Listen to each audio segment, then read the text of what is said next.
Қасқыр мен қозы ертегісі. Қасқыр судың жоғарғы жағында, ал қозы төменгі жағында тұрып су ішеді. Қасқыр қозыны жегісі келіп, бір айла іздей бастайды. Қасқыр қозыға айғайлап: «Ей, мен ішетін суды неге былғайсың?» Сонда қозы: «Қасеке, мен қалай сен ішетін суды былғаймын? Сен судың жоғарғы жағында, мен болсам төменгі жағындамын. Мен ішкен су саған бармайды ғой». Сонда қасқыр тағы айғайлап: «Сен өткен жылы менің әкемді қорлағансың». «Мә, Қасеке, мен қалайша сенің әкеңді қорлаймын? Өткен жылы тумаған да едім».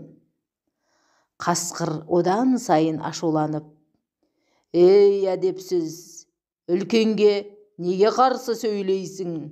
деп қозыны сол жерде бас салып